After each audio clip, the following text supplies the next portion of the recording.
Assalamu alaikum wa rahmatullahi wa barakatuh. May the peace and blessings of the Almighty be upon one and all. Today we will be discussing a very important topic connected to the tongue. The tongue, as you know, is a gift of the Almighty. It is very small in size, but it can create so much havoc and it can cause so much damage that more than any other organ of the body. So it's important for us to know that the Almighty has created this tongue. You know, some scholars say so beautifully, He has put 32 guards that are so sharp around that tongue so that we think 32 times before we actually utter.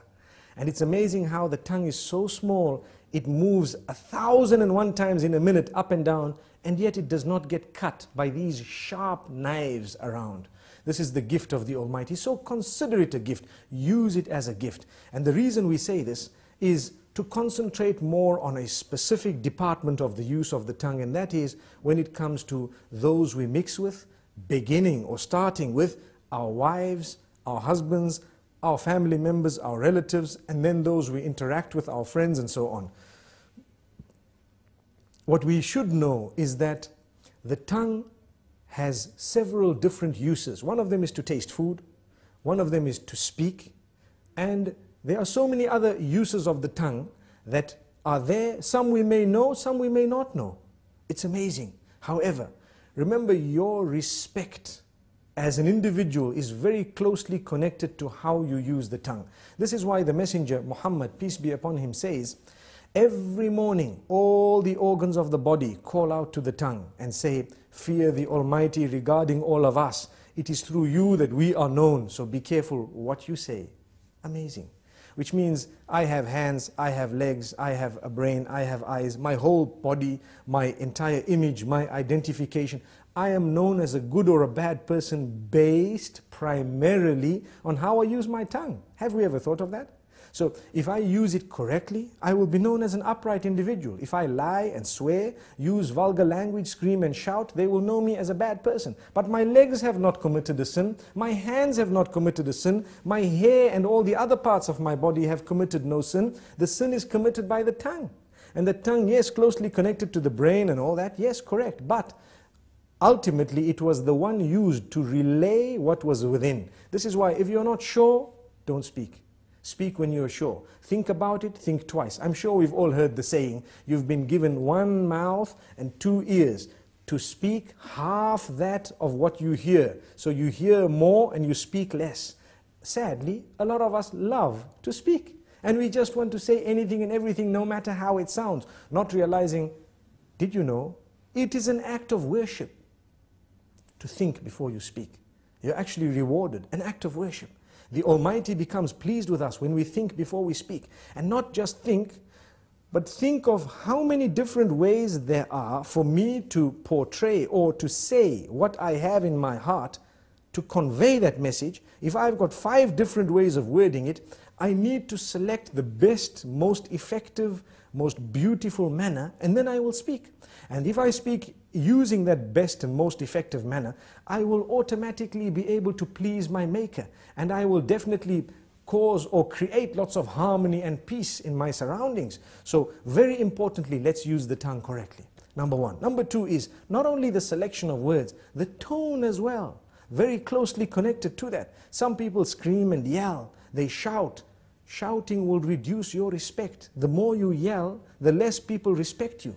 The next time you say something, nobody will want to listen to you because you're used to screaming. And this is the whole reason that we say, speak with a tone that is audible, but a respectable term, meaning respectful tone. You will find, and I'm sure we've all seen this, when someone has a habit of speaking with a calm tone and always relaxed, you will notice immediately that the minute they open their mouths, everyone is silent and listening. Whereas when you have another who's always yelling and screaming, everybody's yelling and screaming with them, no one knows whether they are serious or not serious. And imagine if you hear a person yell or scream who has never ever done that in his or her life. Automatically you would know that this is something very important because this person does not use this type of language or does not scream. Amazing. So this is the importance of the use of the tongue, how it gives the whole image of who we are just by its use. Sometimes a whole company can come crashing because of a CEO making one statement that is negative or bad. And there are examples of that in history where we've seen this happening because of the abuse or misuse of the tongue. The same way a man who has always been respected can lose all his integrity within a split statement because of how bad it was and how evil it was. So we need to be careful. You are known by your tongue. Let us be careful how we use this tongue. We'd like to give a few more examples.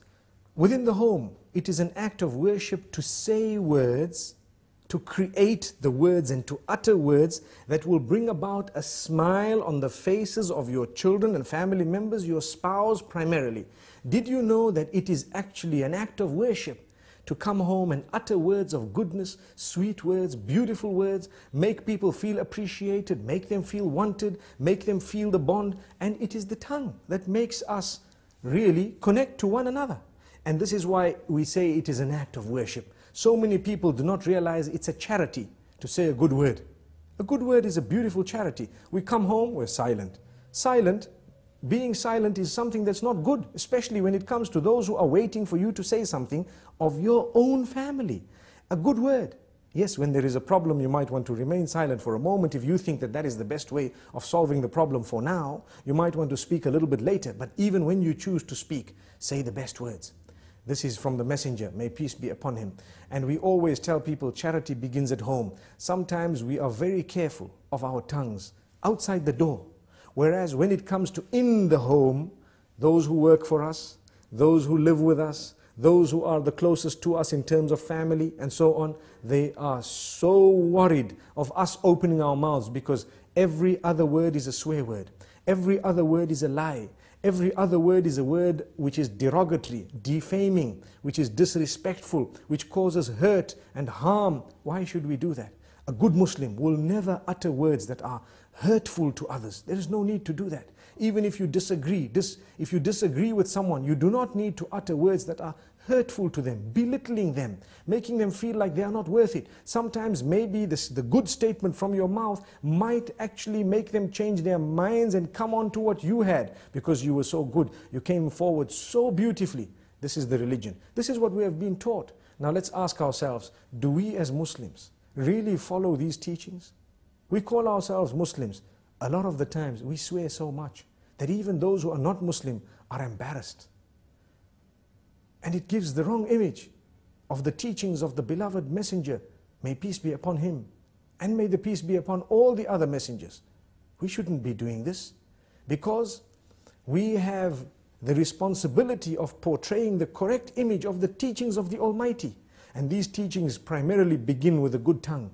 The messenger, when he was sworn, he did not swear back. He never swore back. The swear words never came out of his mouth. He says, a true believer is not he who is vulgar, is not he who speaks hurtful statements, is not he who lies, is not he who utters words that are hurtful to people, words that are incorrect, unjust. So we need to learn from this.